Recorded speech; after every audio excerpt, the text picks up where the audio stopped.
Sekarang orang kalau mau baca Quran tebal sekali. Quran isinya Quran, tajwid, tafsir, asbabun nuzul. Quran, tajwid, tafsir, asbabun nuzul, tebal sekali. Saya menantang anak-anak Kabupaten Kampar.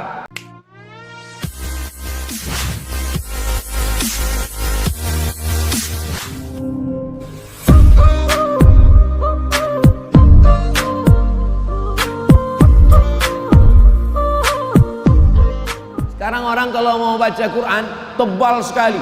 Quran isinya Quran, tajwid, tafsir, asbabun nuzul. Quran, tajwid, tafsir, asbabun nuzul, tebal sekali. Saya menantang anak-anak Kabupaten Kampar. Kabupaten Kampar, anak-anak muda yang kuliah di UIN, di Fakultas Sains Teknologi.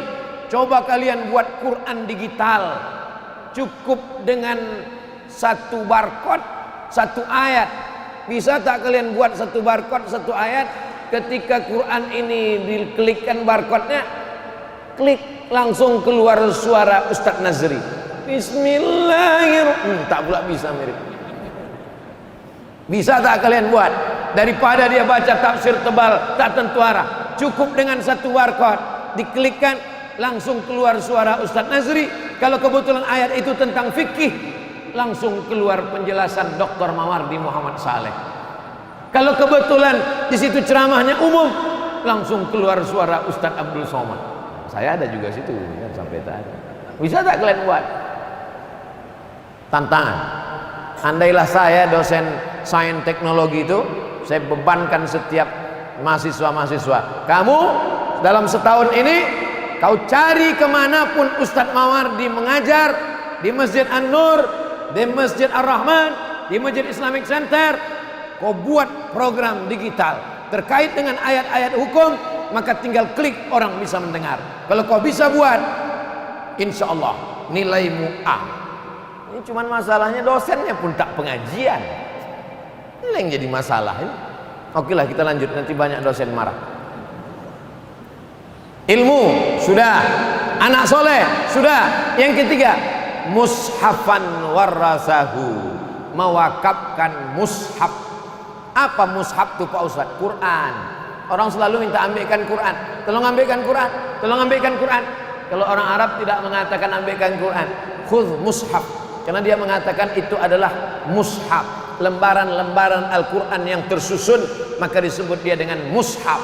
Quran tak ada bentuk jamaknya, kitab, jamaknya kutub. Fiha kutubun qayyimah. Tapi Quran tak ada bentuk jamaknya, karena Quran hanya satu.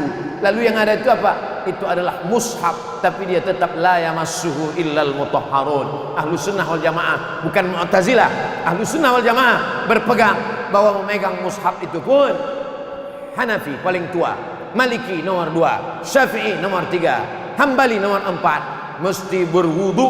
Tapi saya mau menjelaskan bahwa mewakafkan mushaf, alhamdulillah sekarang program-program wakaf mushaf Al-Quran.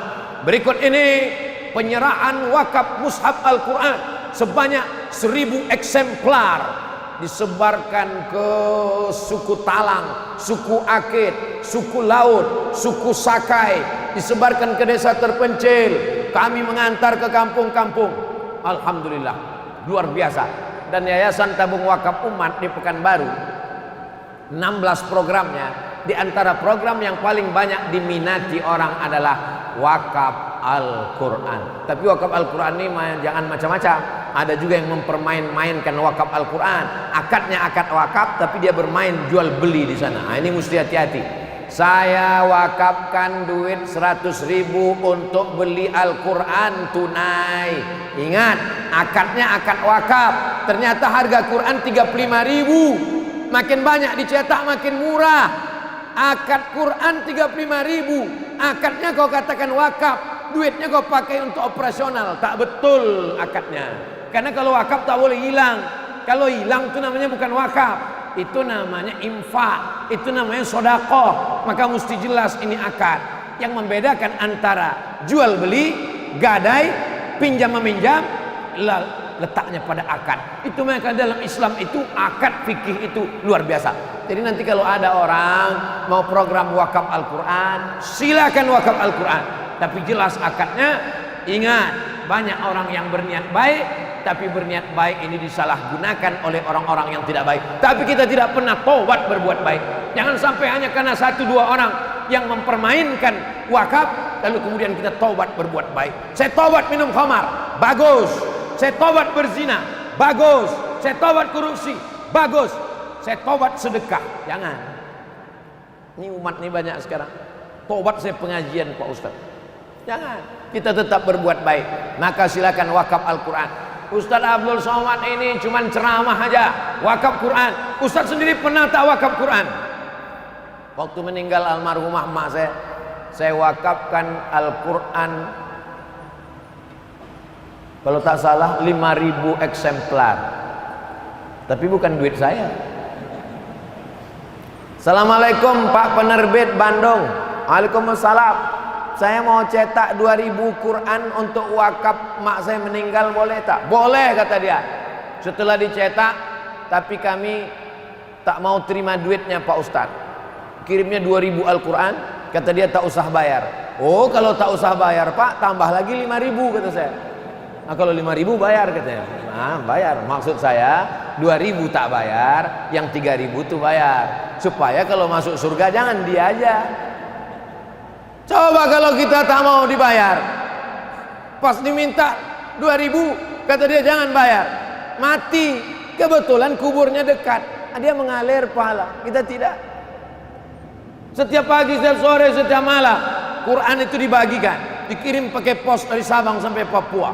Pondok pesantren ke Papua kami kirim, ke Makassar kami kirim, ke Banjar kami kirim. Supaya apa? Pesantren, rumah tahfiz, rumah Quran, anak yatim, fakir miskin, duafa, jompo. Yasin sudah terlalu banyak. Saya singgah ke masjid, ke surau, ke langgar musola, Yasin berserak-serak. Yasin yang udah hancur fotonya yang ada. Foto selfie pula tuh. Maka kalau yang selama ini buat Yasin, bukan saya katakan tak bagus. Bagus, mantap, tapi udah terlalu banyak. Kalau budgetnya ada 2 juta, belikan Quran 200.000. 1 juta 5 Quran, 2 juta 10 Quran. 1 di rumah anak yatim, 1 di masjid, 1 di surau, 1 di langgar, 1 di musola. Di rumah tetap ada. Jangan sampai di rumah kita tak ada Quran.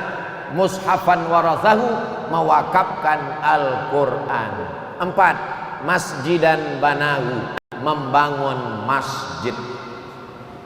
Sanggup bangun masjid dengan duit sendiri, bangun. Tak sanggup bangun masjid dengan duit sendiri, pakai APBD. Contohnya mana? Masjid ini.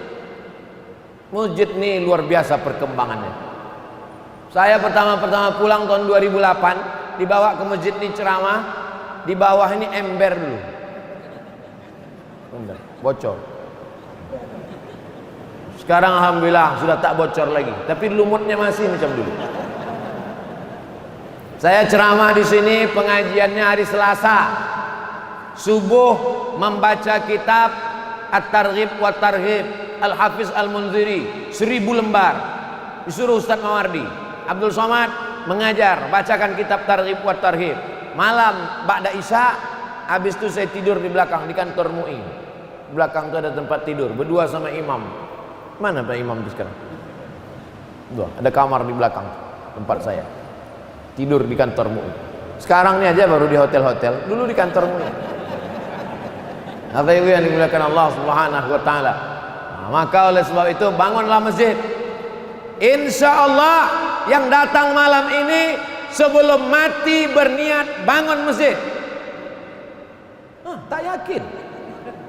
Semua yang hadir malam ini, yang mendengar ceramah ini, yang mengikuti program ini, baik langsung tak langsung, sebelum kita mati kita insya Allah membangun masjid. Maka semangat cari duit, semangat terus. Yang jualan jual semua, tapi jangan sampai tanah orang kalian jual. Yang punya tanah kosong, tanam sawit, tanam gota, karamba ikan, usaha terus, jualan. Niatnya apa? Niat bangun masjid. Di Turki ada masjid, namanya aneh, Biasanya Masjid Al-Ikhlas, Masjid Al-Markas Al-Islami, Masjid At-Taqwa, Masjid Al-Jihad, Masjid Al-Muhajirin. Ini masjid namanya lain di Turki. Nama masjidnya daripada makan siang. Nama masjidnya daripada makan siang. Kenapa? Karena dia tidak makan siang tiap hari. Jatah makan siang dia simpan. Jatah makan siang dia simpan sampai akhirnya cukup untuk bangun masjid. Maka dia bangun masjid itu, nama masjidnya daripada makan siang. Bapak rencana buat masjid apa? Nama masjid saya Pak Ustadz DPR.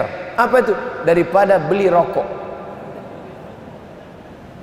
Kumpul, kumpul, kumpul, kumpul, jadi satu masjid. Kita meletakkan pondasi batu pertama, yang lain akan berdatangan. Semua orang berdatangan. Semua berdatangan. Ketika saya pasang video, ini tanah ini harganya 130.000 per meter. Datang nenek-nenek menyerahkan amplop. Saya 2 meter Pak Ustadz. Datang datuk-datuk, untuk saya semeter, anak saya semeter, cucu saya semeter, menantu saya semeter. Ini Pak, ini 260.000 dua untuk istri saya. Tapi 1 meter 130, bini yang bodoh katanya. Alhamdulillah. True story, kisah nyata. Artinya apa? Masyarakat sangat ingin mengalir pahalanya.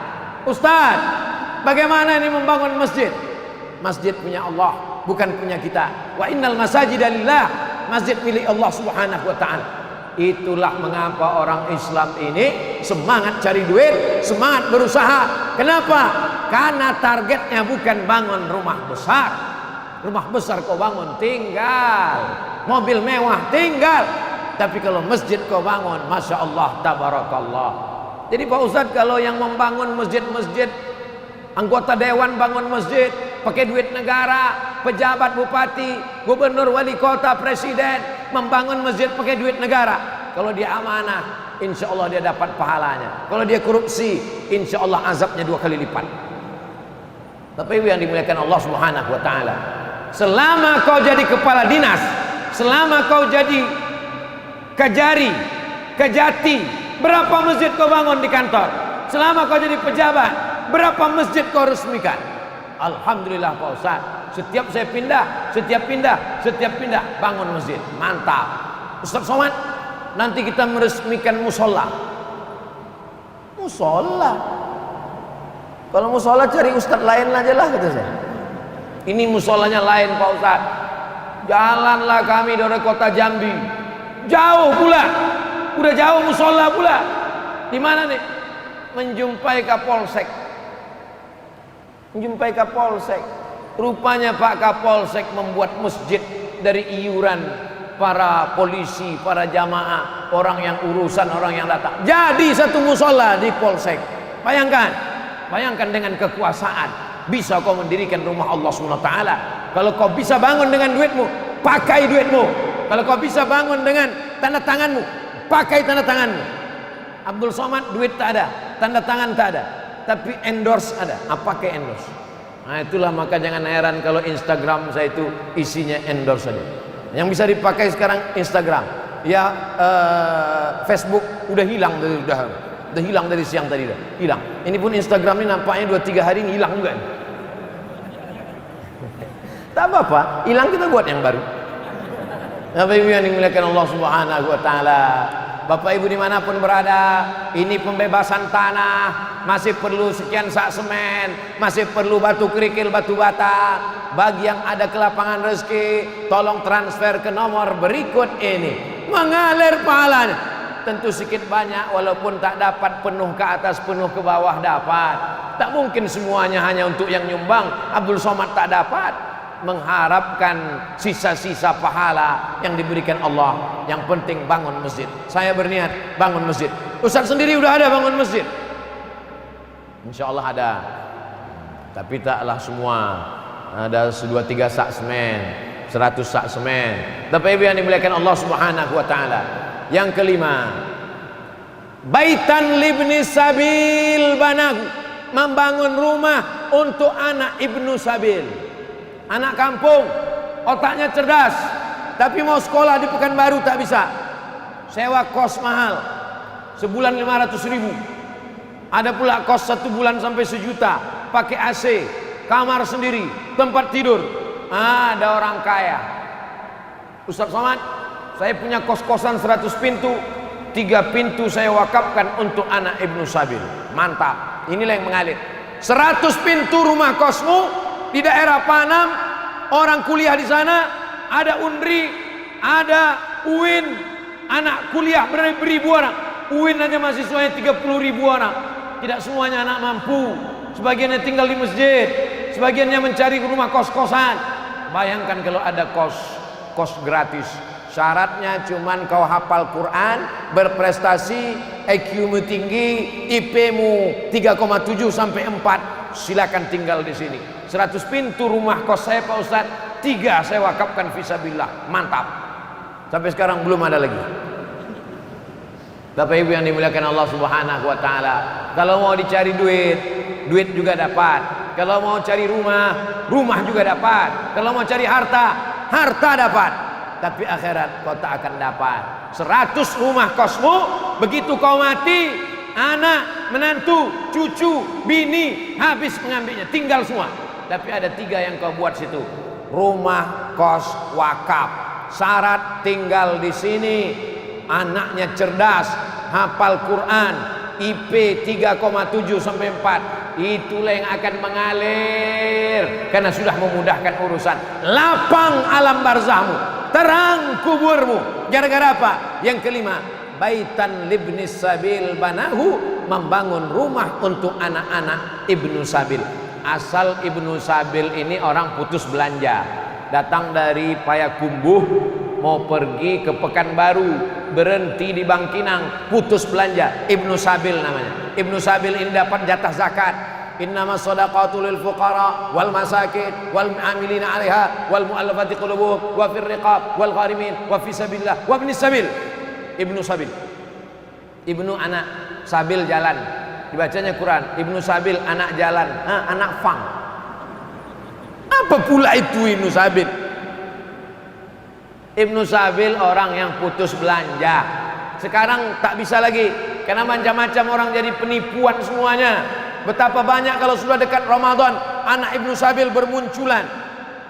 Berhenti dia di Masjid Simpang Bingung, dikatakannya dia putus belanja mau pergi ke luar kota. Habis itu naik bis lagi dia dari arah Sekijang, berhenti lagi di Kulim. Itu aja lah kerja dia 2 hari. Mengaku Ibnu Sabil, penipuan, penjahat, berkedok agama. Tak betul. Tapi kita jangan sampai tobat untuk beramal soleh. Kita buatkan baitan libnis sabil, rumah untuk anak Ibnu Sabil. Rumah jompo bisa, rumah anak yatim piatu bisa. Udah kusampaikan ya Allah. Memang kusampaikan di Masjid Markas Islami Bangkinang Kabupaten Kampar Riau. Tapi video ini ditonton orang seluruhnya. Saudara-saudaraku yang sedang bekerja di Hong Kong, bekerja di Bangkok, bekerja di Saudi Arabia, bekerja di Malaysia, di Brunei Darussalam, kalian buat rumah untuk Ibnu Sabil di kampung kalian. Buat rumah Quran, rumah Quran. Pagi anak belajar TK Quran, malam maghrib mengaji dari maghrib ke isya, sore ibu-ibu pengajian wirid yasin, mengalir pahalanya. Buatlah yang sibuk selama ini untuk membeli TV besar, kulkas besar, mobil besar, silakan kau beli. Tapi ingat, berapa banyak orang di kampung mati tak meninggalkan apa-apa. Abdul Somad tak ada kepentingan. Abdul Somad hanya ingin mengingatkan bahwa rezeki yang kita cari pergi pagi pulang petang, peras keringat banting tulang, tinggal yang tetap mengalir. Nih yang kelima. Yang keenam, nahran ajrahu, mengalirkan sungai. Sungai itu apalagi dialirkan? Sungai Kampar mengalir, Sungai Indragiri mengalir, Sungai Siak mengalir, Sungai Rokan mengalir. 4 sungai besar memotong pulau Sumatera dari pantai timur ke pantai barat, dari pantai barat ke pantai timur. Dipotongnya Riau ini 4 sungai, ujung Indragiri, Kampar, Siak, paling ujung Sungai Rokan, Rokan Hulu, Rokan Hilir. Untuk apa lagi mengalirkan sungai? Mengalirkan air. Alhamdulillah sudah dibangun sumur bor sebanyak 61 titik. Bayangkan itu. 61 titik sumur bor. Satu sumur bor berapa itu? Tanya orang perumahan, dia yang tahu karena dia banyak buat sumur bor. 61 titik sumur bor sudah dibuat. Siapa yang membuat? Apa namanya, Bu ya? KKB, Komunitas Kampar Berbagi. Bukan Nambo, mudah. Ya Rasulullah, ya ummi matat, emak saya mati, emak saya meninggal. Afa atasaddaqu anha, kalau saya bersedekah untuk emak saya, apakah pahalanya sampai? Kata Nabi, tasaddaq, silakan sedekah engkau untuk almarhumah emak, silakan sampai. Ayu sadaqatu afdal, apa sedekah yang paling afdal? Kata Nabi, sakyul ma, memberi air minum. Sedekah paling afdal memberi air minum. Sedekah yang udah dikasih mesti diminum. Bismillahirrahmanirrahim.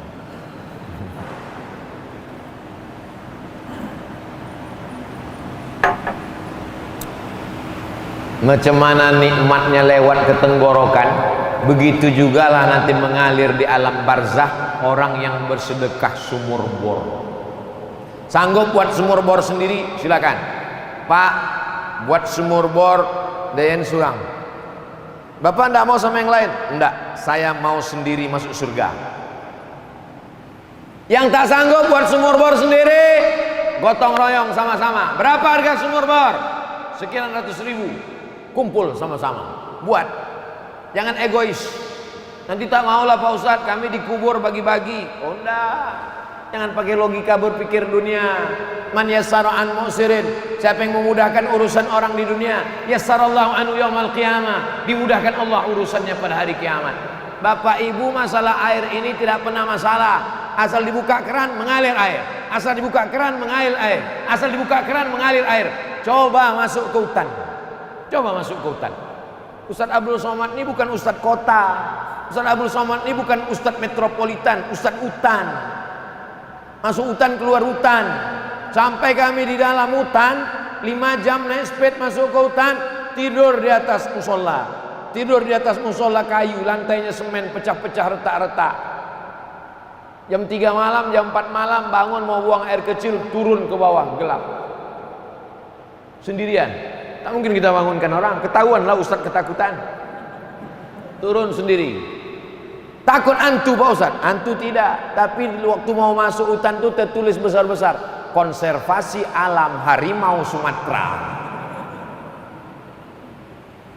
Dinaikkan air dulu ke atas. Mau pakai diesel, berapa minyaknya? Tak bisa. Oleh sebab itu maka sumur bor ini amat sangat berarti buat saudara-saudara kita di gunung, amat berarti saudara-saudara kita di hutan. Maka siapa yang sudah 61 sumur, kita doakan meningkat terus. Yang mau buat sumur bor silakan datang, Komunitas Kampar Berbagi.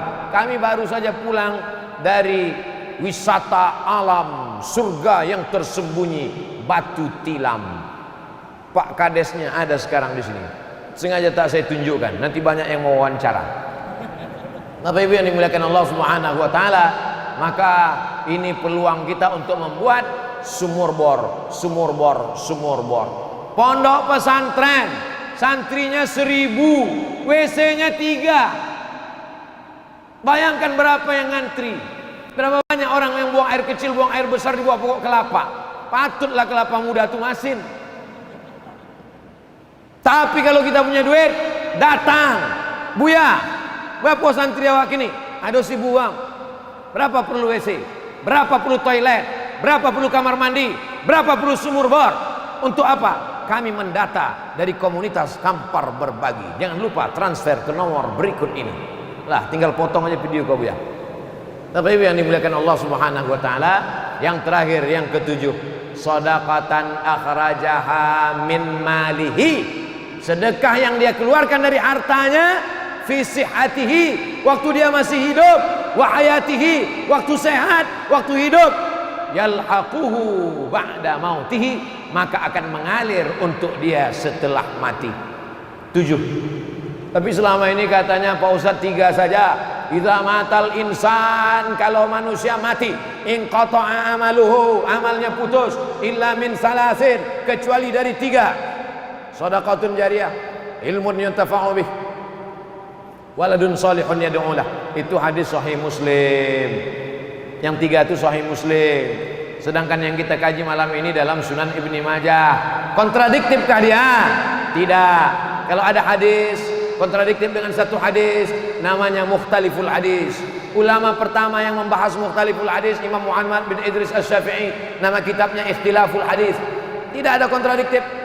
Anak soleh, ilmu yang bermanfaat, sedekah jariah, ditambah dengan yang 7 tadi. Bahkan ada sebagiannya disebutkan yang ada dalam 3 hadis ini ada di yang 7, tapi yang ada di yang 7 tak ada di dalam 3 hadis. Intinya, mari kita semangat bekerja, mari semangat cari duit, tapi yang mau dibuat adalah yang 7 ini, insya Allah. Itulah kaji kita pada malam hari ini.